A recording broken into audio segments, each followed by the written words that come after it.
What if pleasure wasn't a luxury, but a language? The one that your body has been waiting for you to remember.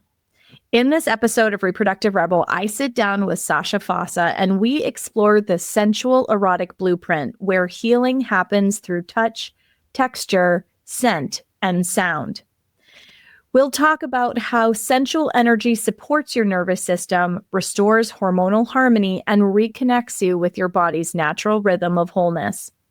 Join me and Sacha for the art of savoring sensual energy as a path to wholeness, because sometimes slowing down is the most radical act of rebellion.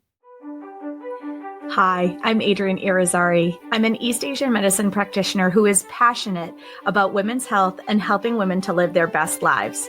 My goal is to put you in the driver's seat of your health, offering holistic solutions for a symptom-free life. Statements made in this program are for educational purposes only and not intended as a substitution for medical consultation or advice. We do not claim to diagnose, treat, or cure any diseases. This podcast is inclusive and welcomes all gender identities. The focus of the program is on biological function, and we will use the term women throughout, but it is referencing physiological and social challenges for biology, not identity. Come as you are, I am happy you're here and welcome all performances of identity. I hope you find something helpful in this show.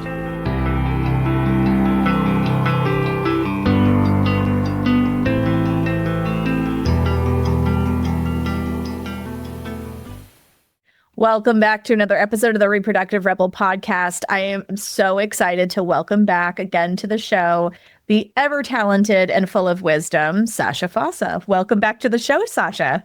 Thank you, Adrienne. Very happy to be here. So if you have not been listening, you have missed out on some really good stuff. We've talked about Tantra. We've talked about sexual blueprints. We've talked about how to have the best sex and love life. So if you have not caught one of these amazing episodes that I have already done with Sacha, please go back in season 4. Take a look at these awesome episodes. She is a wealth of information.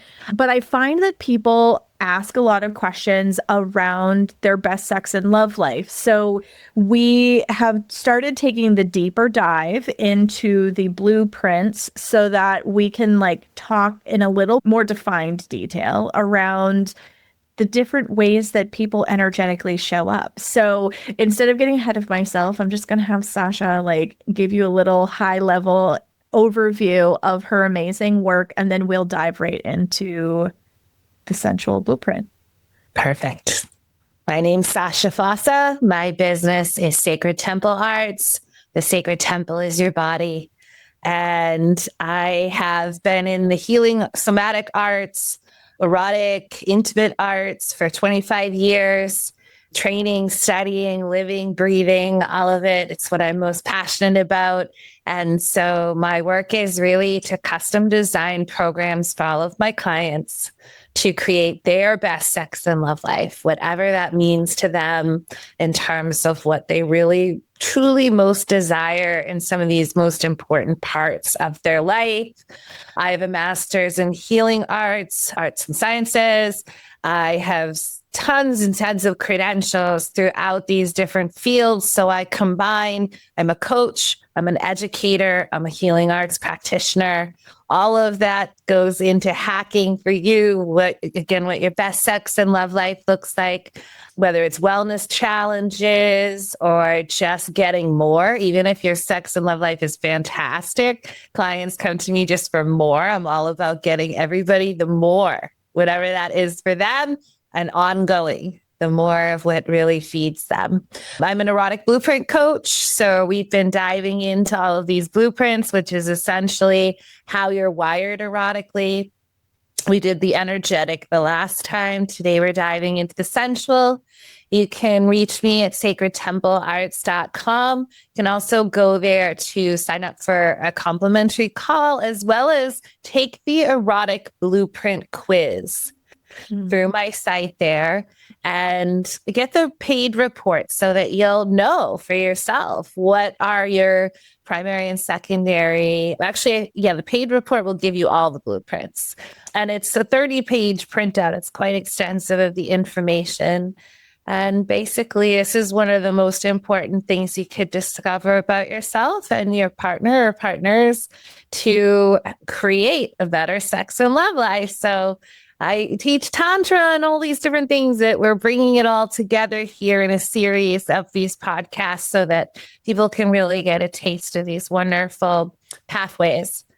Absolutely. Yeah. It's so important, though, because we have such a narrow box of understanding of sex, sexuality, sexual performance in Western culture. And so when I met Sacha, I was like, hey, can we just do all the episodes together? Because like she just has such a depth of knowledge, but she explains things so well, which we are going to hear her wisdom again today as we take a look at the sensual blueprint. So energetic. We talked about like how things feel, I mean, even without being able to touch. And the sensual is more of that, how things feel on the body, around the body, in the environment, which sounds a little reminiscent of what we were talking about energetically, but it has far more to do with the physicality. Yeah. And comfort. I see the sensual, and we'll talk about the positive sides and then the shadow sides because everything has its polarities. The energetic being about energy, it needs space, spaciousness, and energetic orgasms that are possible with all of the energy.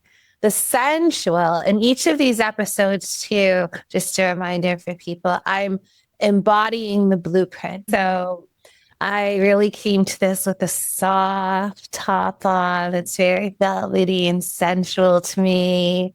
And my feather earrings, minimal makeup because that doesn't feel good on my body. And I have some other things we'll play with while I'm here talking to you today. But I encourage you to notice as you watch these episodes, can you start to feel and embody each of the blueprints as we're talking about them? And maybe you probably have some of it in you. Are you in the shadows? Or are you in the positive sides? And also anybody in your life that you really care about, understanding their blueprints helps you to understand how to erotically feed them, or even just in everyday life to feed, which you'll see what we mean by that in a few minutes as we dive deeper in. But it's like sensuals like to do things slow and they like things comfortable. And it's all about the senses with the sensual, right? So to feed the senses, you would want to be really attentive to your environment, to what's around you. Sensuals don't really do well with clutter or things that are ugly, to be honest. They are the most aesthetically attuned out of the blueprints. So somebody, if they're in the sensually wired high in this blueprint, you would want to have the lighting right and the temperature right for them to be able to drop into their bodies and really enjoy any intimate experience. No laundry around or things that are disturbing them. The environment should be aesthetically pleasing. The sensual can be like Goldilocks, which is a shadow side though. Everything needs to be just right in a lot of ways. That is definitely a shadow, but it's one that comes up a lot with sensuals. I tend to get a lot of clients that the woman is high sensual and their partner is maybe more high sexual or kinky, and she's more sensual and energetic or just a high sensual. And there can be just some major disruptions around their intimate lives because other blueprints are coming in really strong, the sexual, especially in the kinky blueprint, or a shapeshifter wants it all and more. They're coming in strong.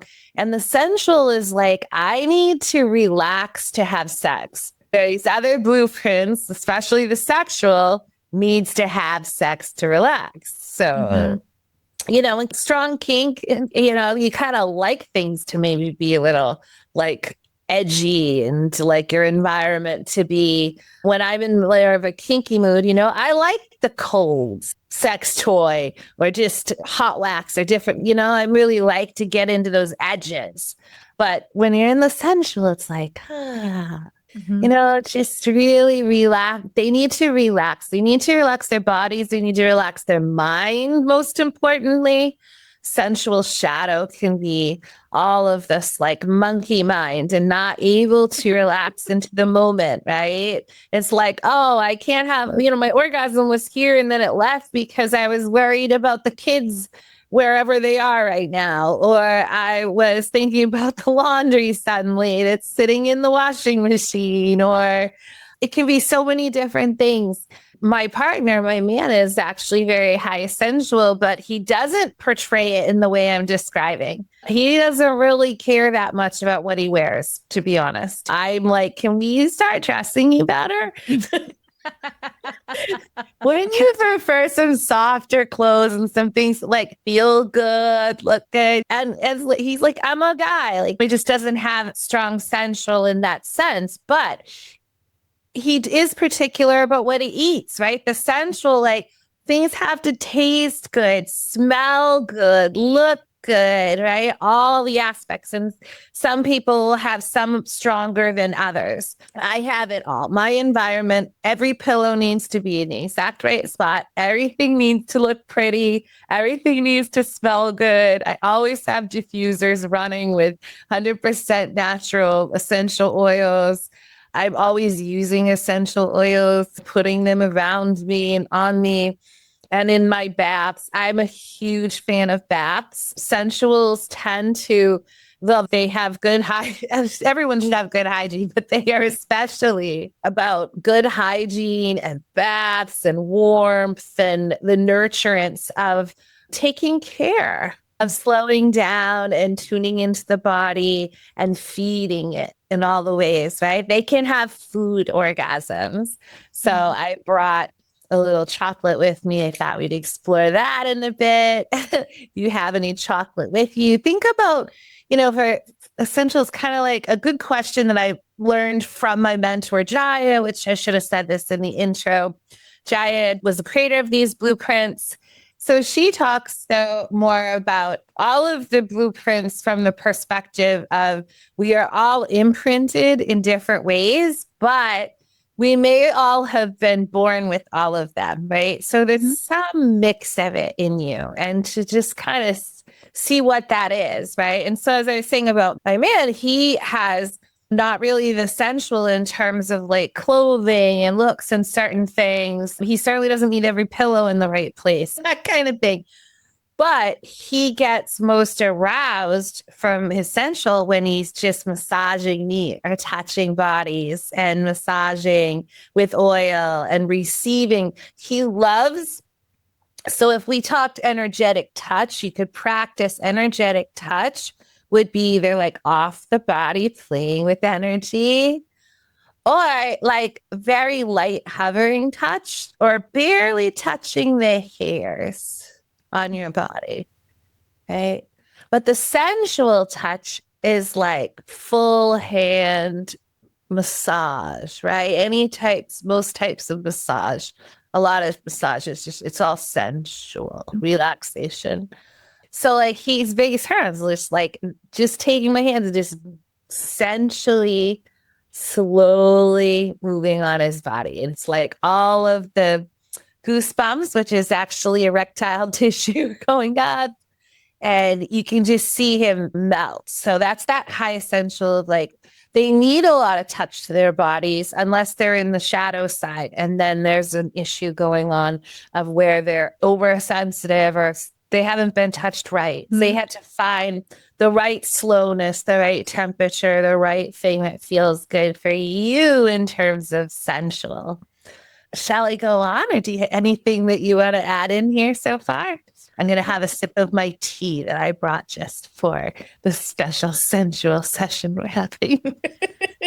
So I was actually going to say the way that you describe the sensual It sounds more like what we stereotypically think is the female understanding, experience, relationship with sex, where it has to be this like set environment. And I say it that way because one, I want to dispel the myth that men aren't sensual, which I'm glad you already spoke to. But the other piece is that not all women are driven by this blueprint. And I feel like when you see it in movies, it's set up through the gaze of a woman, right? And so the environment is this candle lit with rose petals and this kind of experience, or it's set up like a more stereotypical, like sexual blueprint, which is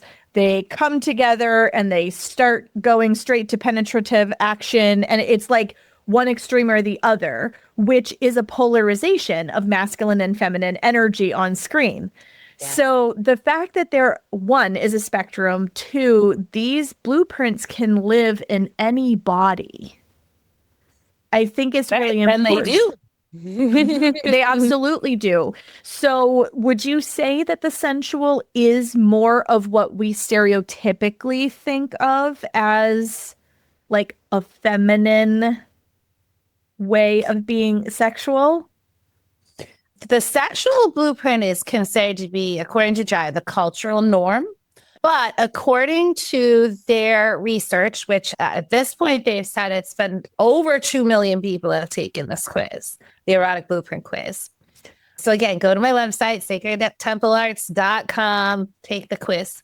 Basically, through their analytics, there is a slight amount of more women sensual and more, well, self-identified males and females, right? Mm-hmm. That are in the sensual for women and sexual for men.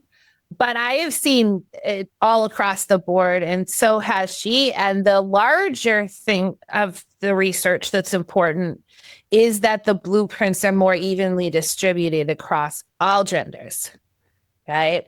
So the major piece to unlock here, people, is that there's all of these different ways to play in the erotic. And if you're in one sandbox, you're missing out on so many possibilities. And most likely you and your partner are not in the same sandbox. And it's really boring if you are, and that's the only one you play in. Unless you're a shapeshifter. Right. If you're a shapeshifter, then you're in all of 5 sandboxes all the time, right? And we'll get to more of that when we do the shapeshifter, but the shapeshifter is that expansion, right? And I'll just say for myself though, so I am a shapeshifter, and sensual, it's funny because I think it's my least important in terms of like the erotic, because I am super high energetic and super sexual, I'm super kinky, but I realize it's just because I always make sure that the sensual is already there. Like I am always comfortable in my body, wearing things that make me feel pretty, generally speaking, are comfortable. And I make sure the room is the right, whatever. I take these long, luxurious baths with salts and oils and all the things to get myself back into my feminine, sensual side when I'm not.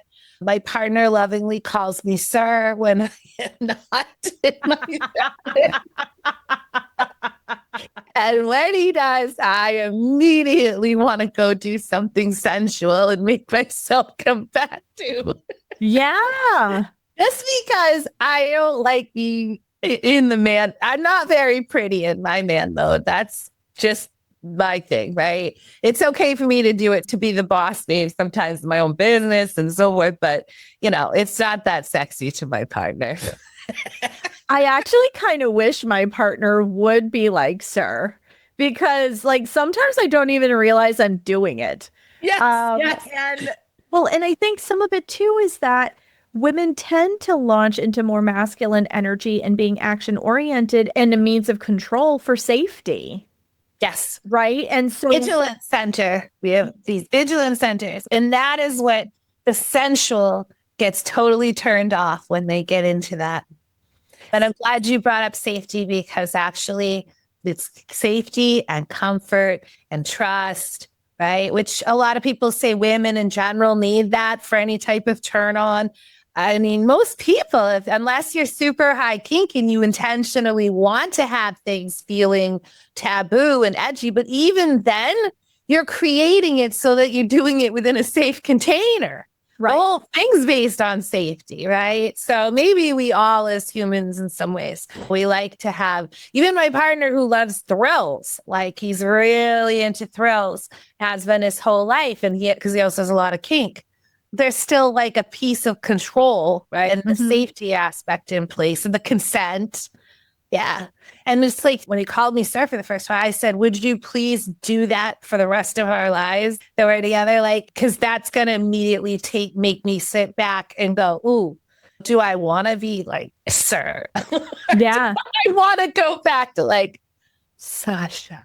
Yes, exactly. Well, and I feel like it's so funny that we're like having this conversation right now, because my husband and I are in this experience as well, where we're both more shapeshifters, but and our proportions are slightly different, right? But right now, because we have this little human in our house, we're finding ourselves far more in the sensual because the environment has to be right. Otherwise, it's like we have the baby crying, or we've got a pile of laundry on the bed, or like something like that. And we're both like, ah, but it's so funny. Like, as you were talking about like sensuals, like with the hygiene and the clothing and all that kind of stuff, like my husband's got to be high in the sensual aspect of his shapeshifter, because he's always been really big on hygiene. He cannot stand clutter. His living experience has to look and be a certain way. Like, clothing and outfits have always, like, I've never been with a guy who has been so focused on that aspect of the way he moves through the world. And it's one of the things I love about him. He always looks amazing and smells delicious and all of these things. Yeah. So this is always a good thing, but this like is the keynote to take away people. Men, when you have high sensual and you do these things, it's hot. Oh my gosh, yes. Hot. Oh my gosh, yes. It's very hot. But he also makes it look effortless. Like you can tell it's just even hotter who he is. Yes. And it totally is. But I never thought about it that way. So like, even though I'm familiar with Jaya's work, like until you mentioned it that way. So for anybody who's listening to this and this is a new concept to you, this is why we're doing these deeper dive episodes around these blueprints, because you are, like Sacha said, you're going to see aspects of yourself in all of them. But you may have these big aha moments around maybe where you're disconnecting either yourself or from your partner, or your partner seems to have a disconnect. And sometimes when having conversations are hard, you may be able to, by listening to these episodes and going, oh, they need more of this thing. All of a sudden you're meeting them in a space that they need. And it like opens the door. Yes. Yeah. It could save your relationships. You know, it really can. It will not just create so much greater an expansion.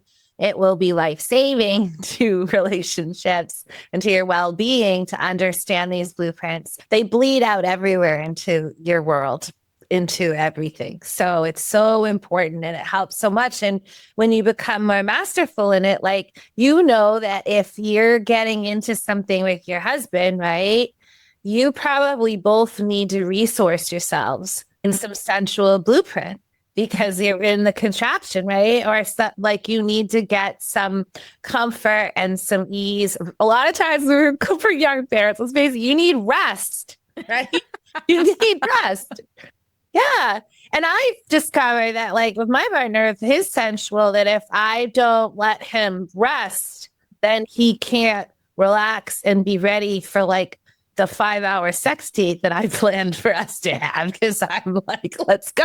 I mean, I'm ready all the time. There's never a time that I'm not ready. Yeah. So it's interesting to be with, but I see this over and over again, that if a different blueprint comes in and they override the sensual's needs, the sensual, whereas an energetic will just like shut down and short circuit, sensual will be like close to orgasm and then it becomes elusive. Like, I was just there, right? Yes. What happened? And I teach not just like orgasm as like climax. I teach waves of orgasm, 20 different types of orgasms. We'll talk more on other podcasts about that. But essentially, the sensual will just like totally get shut down of even things like your partner has bad breath, right?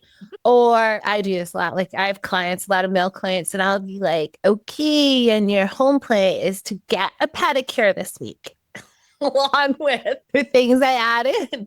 Because like if you're high sensual, you don't want to look at feet that don't look good and like are well kept. Feet are fun to play with in the bedroom and should be well maintained, like fingernails, like all of it. It's like the details of things. Now, shadow sides of sensuals, though, and I've seen this repeatedly, is they may be totally icked out about normal fluids, right? Like to the point where they don't want to kiss their partner on the mouth and share saliva anymore. They will not do oral sex, right? And a lot of times they won't even receive it. It becomes this very deep shadow side of grossed out by fluids that needs to be addressed and healed for the person because you're missing out on so many. I mean, I guess if you want to be like that for the rest of your life, that's your prerogative. But generally speaking, I mean, the sensuality of kissing when it's done right in the person's blueprints and all of that, and the ways to feed the body in these blueprints. It's kind of like the difference too between like a person that'll just like shove food into their mouths, right? And like eat really fast, right? Or some of us, I guess we could all probably do that sometimes, but like, or are you like every bite, right? Having food gasms, enjoying the taste in your mouth, right? Really experiencing the beauty and savoring, right? Every piece of the experience in that. I'm a total foodie, so I love to like make sound and like have orgasms in my mouth from eating and drinking wonderful things. And I like to bring that into the bedroom because why not? Right? Make it part of your date night experience. Yeah. Well, so this is where I love these conversations because they challenge some of what we consider quote unquote normal.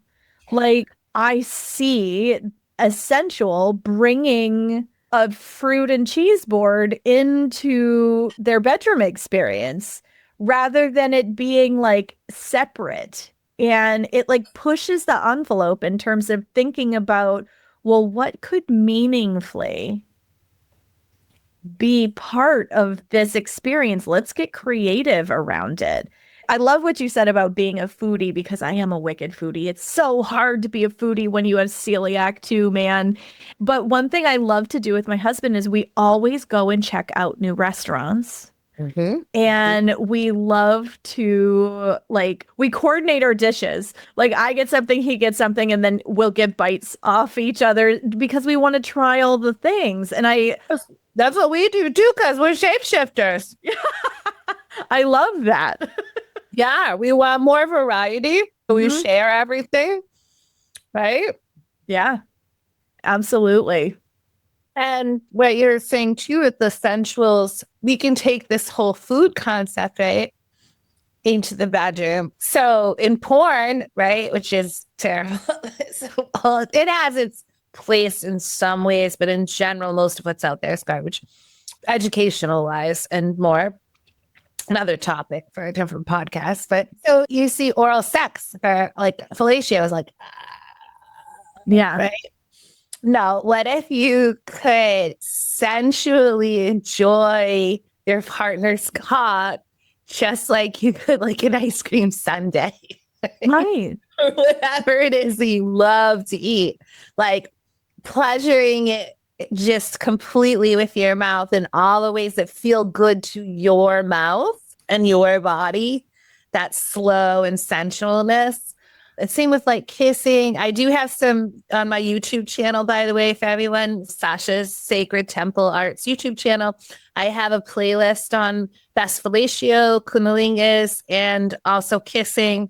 Those were done before I knew the blueprints. They're pretty old, but they're very good in terms of all kinds of ways to expand in these oral arts that are really like, I've had sensuals that like they don't want to kiss their partner because their partner doesn't know how to kiss them sensually. Mm-hmm. And if you're somebody out there with this issue, try asking to play a game with your partner. Watch my kissing videos, play a kissing game where you kiss them for 5 minutes the way you wish they kissed you. So you're teaching them, right? Yes. How to kiss you, and then switch and see what they do, right?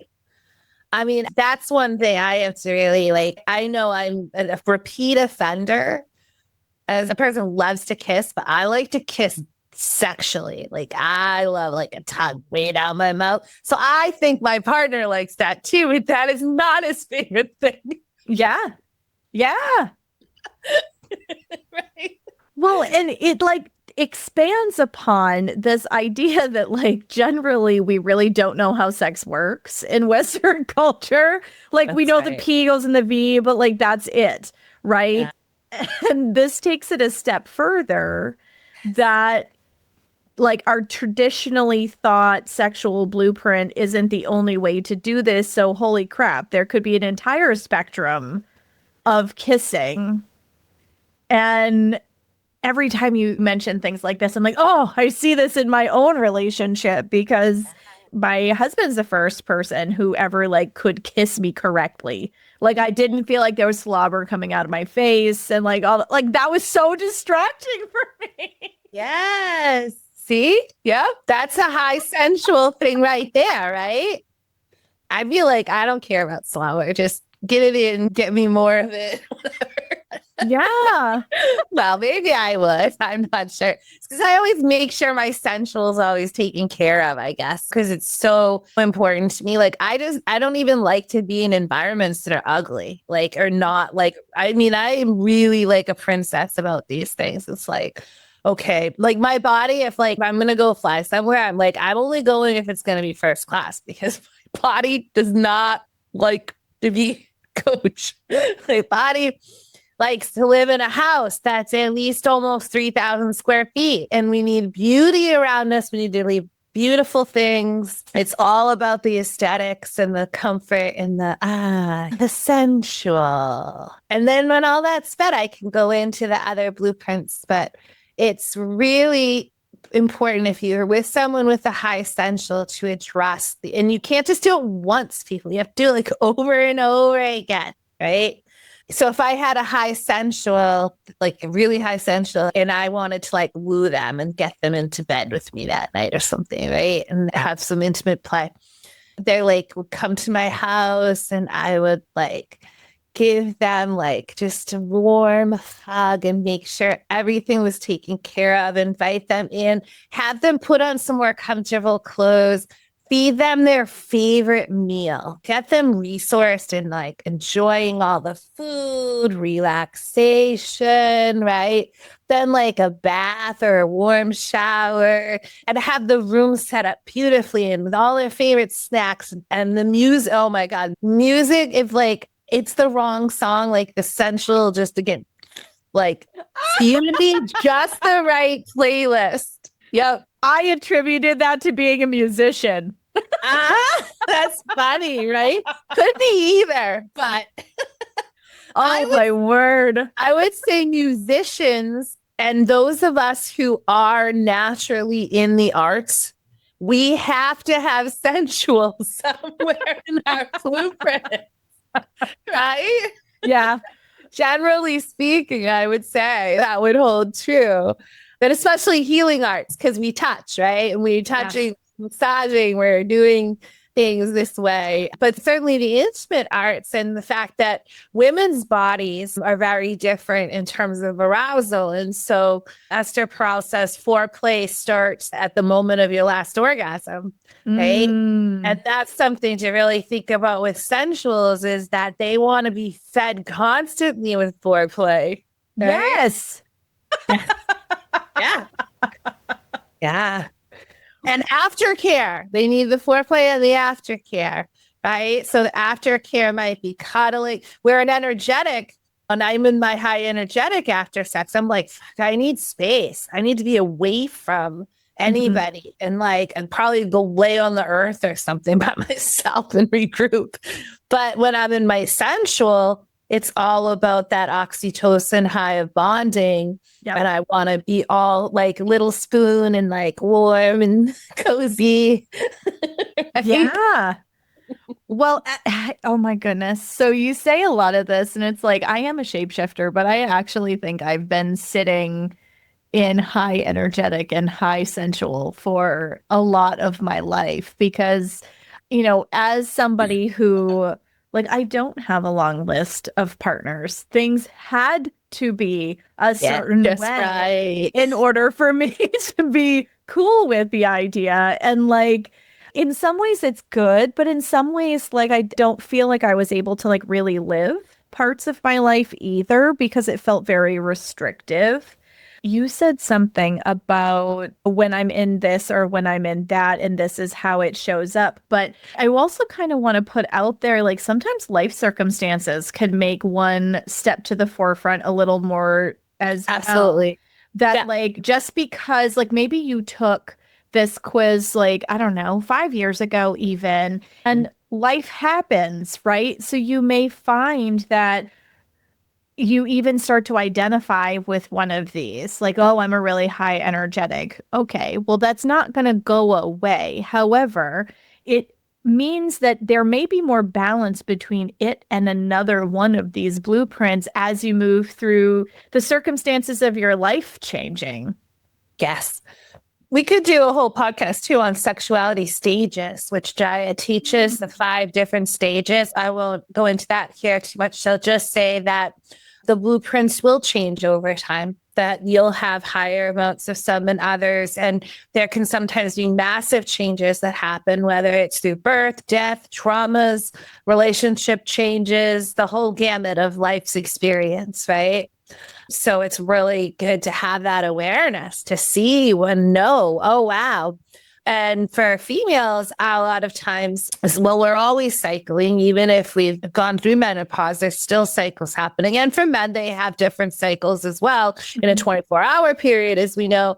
But essentially, the cycles affect, right? So a lot of women will find that they end up in the sensual shadow big time right before menstruation. And so that's a time to really start nurturing and doing all the good things like the bath and slowing down and more orgasms and whatever, like ways that you can just relax and receive more and slower pace, right? That kind of thing, because I know my sensual shadow goes nuts. Like everything is pissing me off and needs to be like perfect. Like, I mean, perfect. I'm like, oh my God, like that's dirty. I don't like this. This doesn't taste good. What the?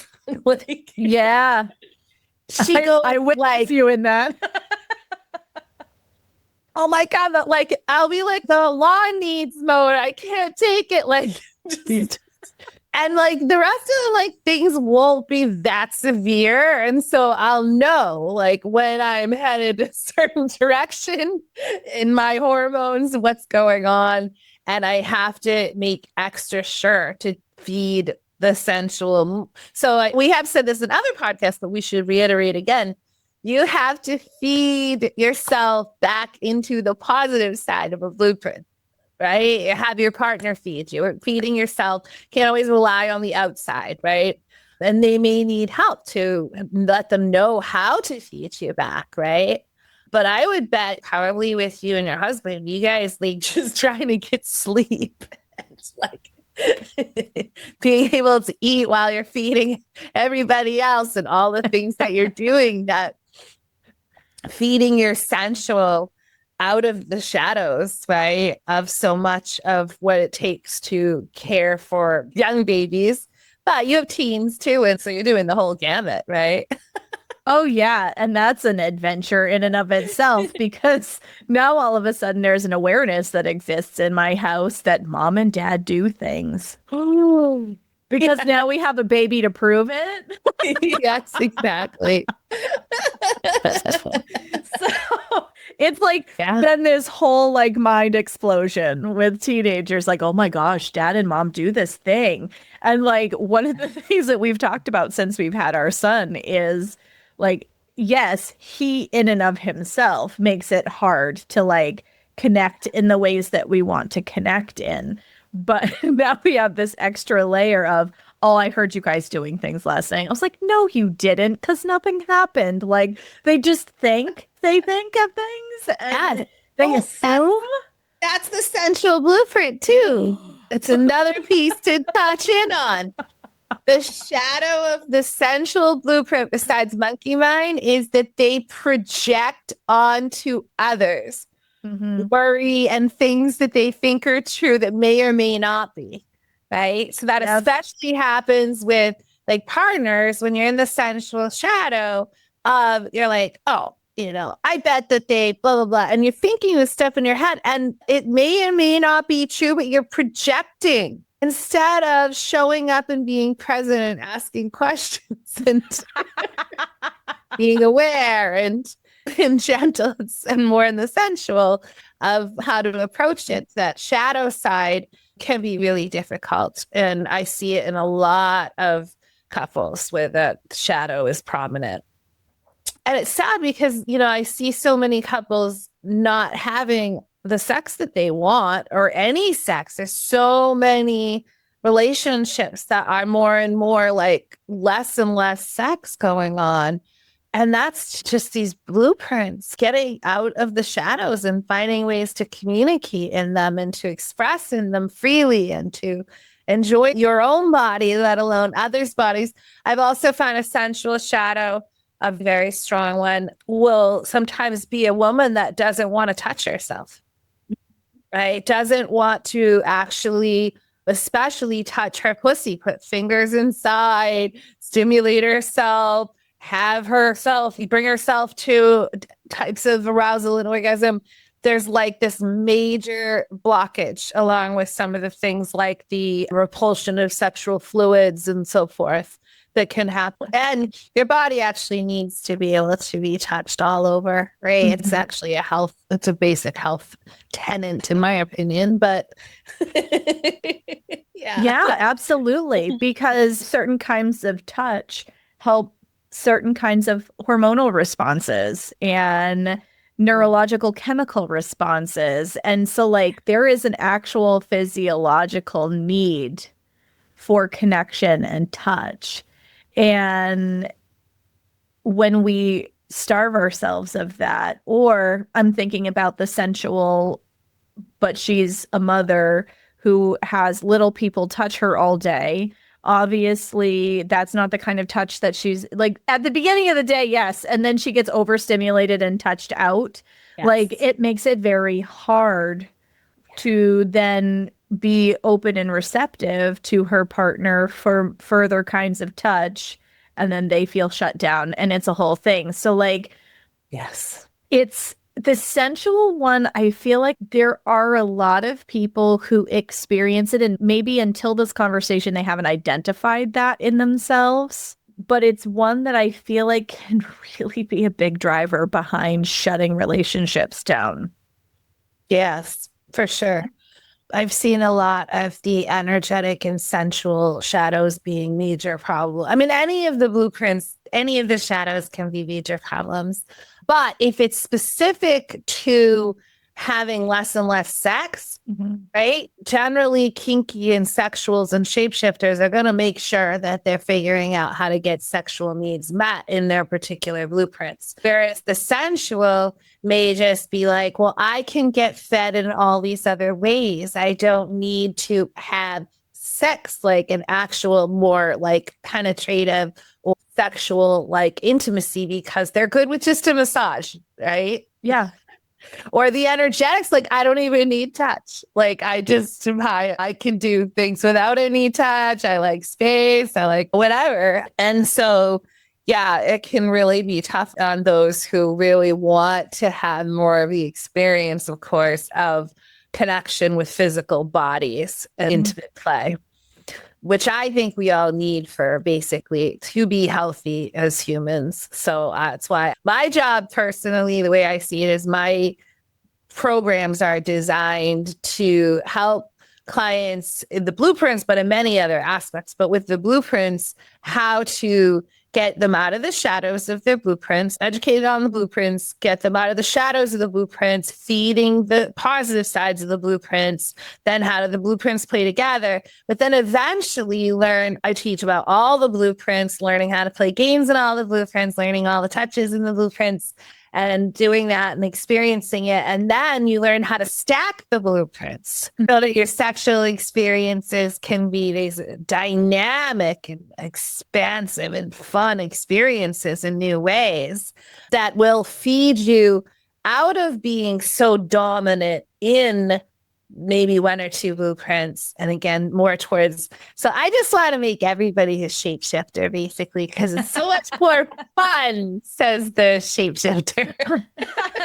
Well, but just like you said earlier on in the show, though, being able to be versatile and well versed enough in all of the blueprints, you're able to meet your own needs, meet the needs of your partner, that type of thing, instead of it being like this.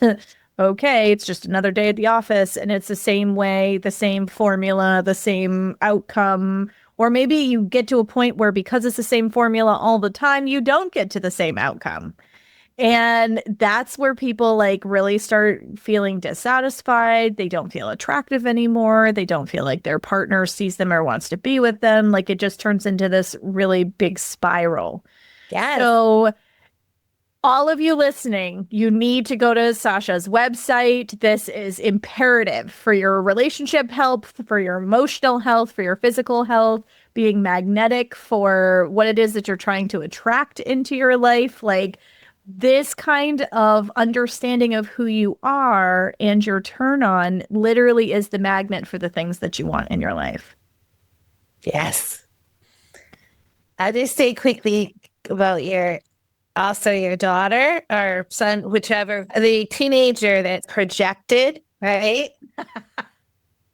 You can even just so that people can take this away to any relationships. Well, an high energetic would have said nothing, right? Mostly they would staying away from that, right? Yes.